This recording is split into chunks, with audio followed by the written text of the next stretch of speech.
সালামু আলাইকুম, সবাই কেমন আছেন? চলে আসলাম ওয়ার্ল্ড কাপ ফুটবল 2026-এর আজকের ম্যাচের প্রেডিকশনাল ভিডিও নিয়ে। রাত 3টার সময় যে দুটি দল মাঠে নামছে তারা হচ্ছে ক্রোয়েশিয়া এবং ঘানা। দুইটি দলের জন্য খুব ইম্পর্টেন্ট একটা ম্যাচ, আজকে হয়তো তাদের ভাগ্য নির্ধারণ ম্যাচ হতে যাচ্ছে।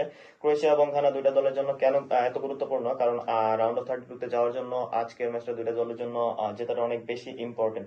যদি কোনো দল ড্র করে তাহলে হয়তো রাউন্ড অফ 32-তে যেতে পারবে, সেক্ষেত্রে ঘানার জন্য সুযোগটা একটু বেশি। যদি আমি প্রবাবল লাইন আপ নিয়ে কথা বলি, ক্রোয়েশিয়ার গোলকিপার পজিশনে লিভাকোভিচকে দেখা যাবে। স্বাভাবিক অর্থে ক্রোয়েশিয়া হয়তো আজকে আনচেঞ্জড একটা ফরমেশন অথবা লাইন আপ নিয়ে মাঠে নামতে যাচ্ছে, কারণ এই ম্যাচটা তারা হয়তো একটা অভিজ্ঞতা, যারা বিশ্বকাপ খেলার অলরেডি অভিজ্ঞ আছে তাদেরকে ইউজ করতে পারে। লেফট ব্যাক পজিশনে জাস্কো গ্রাভিডিয়ালকে, আর লেফট ব্যাক রাইট ব্যাক পজিশনে স্ট্যান্টিক, এই দুজনকে ইউজ করা যেতে পারে।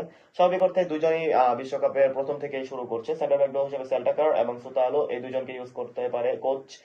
আমার সেন্টার মিডফিল্ডার ট্রিও হিসেবে থাকছে সুসাচিচ, লুকা মডরিচ এবং ক্রামারিচ, এই তিনজনকে দেখা যেতে পারে সেন্ট্রাল মিডে।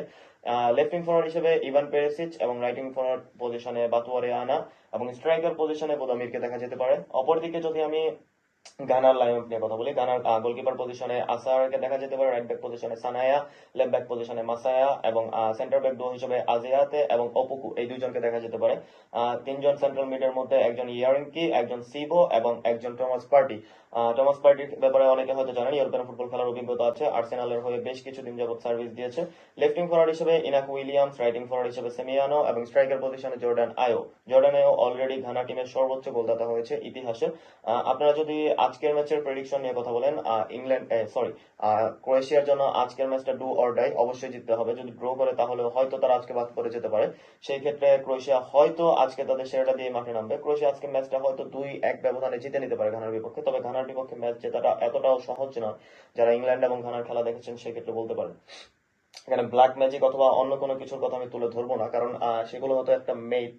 বাট ঘানা ফিজিক্যালি অনেক স্ট্রং ফুটবল খেলে, তাদের মেন্টালিটি সব দিক থেকে যদি আপনারা চিন্তা করেন, ঘানা কম্পিটিটিভ ফুটবলটা অনেক আগে থেকেই খেলে। যারা উরুগুয়ে এবং ঘানার 2014 সালের বিশ্বকাপের একটা ম্যাচ দেখে থাকবেন, সেখানে লুইস সুয়ারেজ হ্যান্ডবলের মাধ্যমে পেনাল্টি দেয় এবং ঘানা সেই পেনাল্টি মিস করে। আসামা গিয়ান পেনাল্টি মিস করেছিল। অতএব আপনারা যদি স্বাভাবিক অর্থে বুঝতে পারেন, সেই ম্যাচটা যদি ঘানা জিততে পারতো তাহলে তারা ফার্স্ট আফ্রিকান নেশন হিসেবে অলরেডি সেমিফাইনাল খেলে ফেলতো, যেটা অলরেডি আগের বিশ্বকাপে মরক্কো অর্জন করেছে।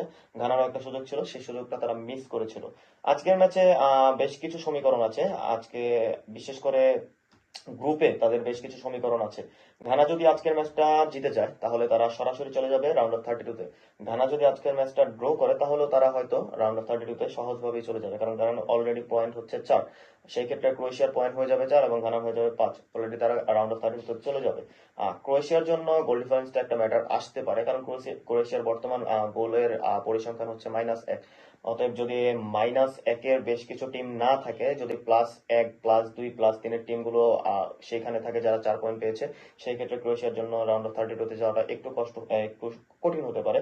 তবে এরকম যদি সমীকরণ না হয়, কেউ যদি ক্রোয়েশিয়ার থেকে বেশি মাইনাস অবস্থায় থাকে গোলের সংখ্যা, সেই ক্ষেত্রে ক্রোয়েশিয়া হয়তো রাউন্ড অফ 32-তে চলে যাবে যদি তারা ড্র করে তারপরেও।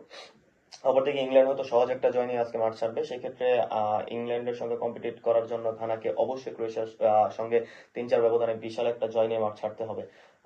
আমার আমার এই ম্যাচ নিয়ে স্বাভাবিক অর্থে প্রেডিকশন থাকবে ক্রোয়েশিয়া হয়তো ঘানার সঙ্গে ম্যাচটি 2-1 গোলে জিতে নিবে। আপনারা আপনাদের প্রেডিকশন জানাতে পারেন আমাদের ইউটিউব অথবা ফেসবুকের মাধ্যমে। Thank you very much.